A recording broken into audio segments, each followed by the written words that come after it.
আমাদের দাবি একটাই, যারা দোষী তাদেরকে কঠোরতম শাস্তি করতে হবে, শাস্তি দিতে হবে। এবং সবথেকে যেটা গুরুত্বপূর্ণ, আমি খবর পেলাম গতকালকে 4 জনকে গ্রেফতার করা হয়েছে এবং 14 জনের নামে এফআইআর হয়েছে, কিন্তু সবথেকে বড় কথা হয়েছে 24 জনের নামে হয়েছে। কিন্তু সবথেকে বড় কথা হয়েছে এইটা যাতে না হয় প্রশাসনের তরফ থেকে কাউকে স্কেপগোট বানিয়ে রাখা হয়, মানে কাউকে একজনকে আমি নির্দোষকে সামনে রাখলাম, বা কাউকে একজনকে যারা বোমা ফাটিয়েছে কিন্তু তার পেছনে তো একটা মাথা আছে। যে ঘটনাটা ঘটেছে এই পাশেই কিন্তু তৃণমূল ব্লক সভাপতির বাড়ি, এই গ্রামেই কিন্তু তৃণমূল ব্লক সভাপতির বাড়ি।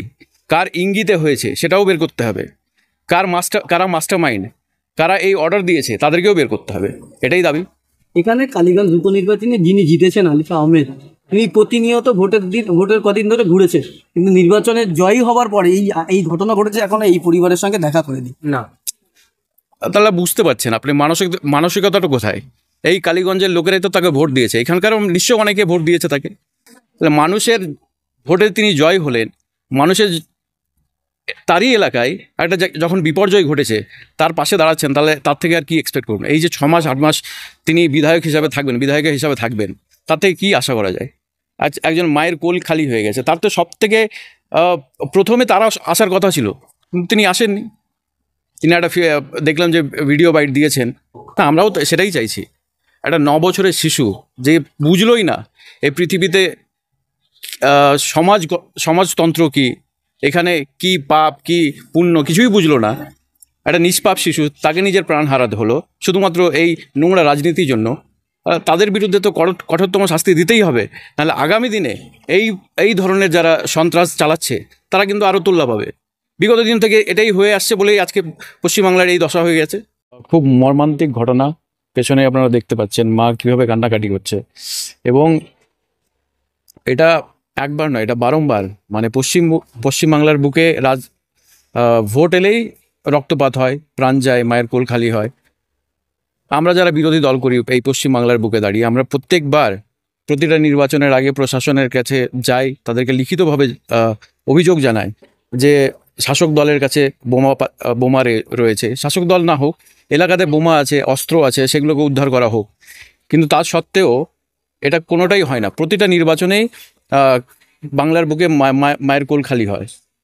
আজকে পশ্চিমবাংলায় শুধুমাত্র একটা কেন্দ্রে উপনির্বাচন হয়েছে, সেইখানেও এখানকার প্রশাসন বিফল হয়েছে সেখানে সুরক্ষা দিতে। আজকে 9 বছরের একটা শিশু, তাকে নিজের প্রাণ হারাতে হলো। তাহলে আমরা আর কি বলবো? প্রশাসন যদি একটা কেন্দ্রকে সুরক্ষা না দিতে পারে তাহলে আর বলার কিছু নেই। এবং আমাদের তরফ থেকে কিন্তু রীতিমতো অভিযোগ জানানো হয়েছিল, এই উপনির্বাচনের আগেও অভিযোগ জানানো হয়েছিল যে অনেক এরকম গুন্ডা বাহিনী আছে শাসক দলের, যাদের কাছে কিন্তু অস্ত্র বোমাপাতি আছে, সেগুলোকে উদ্ধার করা হোক। প্রশাসন পদক্ষেপ নেয়নি, যার জন্য আজকে একজন মায়ের কোল খালি হয়েছে। শাসক দল বারবার বলছে 2011 পর গণতন্ত্র ফিরে এসেছে, কিন্তু এতে এই যে এখানকার যে পরিবার, তারা অভিযোগ করছে তারা সিপিএম করতো বলে তাদেরকে বোমা ছোড়া হচ্ছে। কি বলবেন? গণতন্ত্র কোথায় আছে পশ্চিমবাংলায়? এখানে বিরোধী দল করতে গেলে দল করতে দেওয়া হয় না। কেউ যদি অন্য দল করতে যায়, তৃণমূল ছাড়া অন্য দল করতে যায়, তাকে প্রশাসন তরফ থেকে ডাক দেওয়া হয়। স্বয়ং সেখানকার আইসি, ওসি, সিভিক পুলিশ বিভিন্ন মাধ্যমে তাদেরকে হুমকি দেওয়া হয়, তাদেরকে প্রেসারাইজ করে বিরোধী দল যাতে না করে তাকে প্রেসারাইজ করা হয়। তাহলে গণতন্ত্র কোথায় আছে? এখানে তারা সিপিএম করছিল বলেই অনেকে বলছে যে উল্লাস করতে করতে নাকি ঘটনাটা ঘটে গেছে। মিছিলে যদি বোমাবাজি হয় তাহলে আমি জানি না কোন দল এরকম করে যে বোমা ফাটিয়ে নিজেদের আনন্দ উপভোগ করবে। এবং চিহ্নিত করে করে যারা বিরোধী দল করে, এই এলাকায় যারা বিরোধী দল করছে তাদের বাড়িতে বোমা ফাটানো হয়েছে। তাহলে গণতন্ত্রটা কোথায় আছে?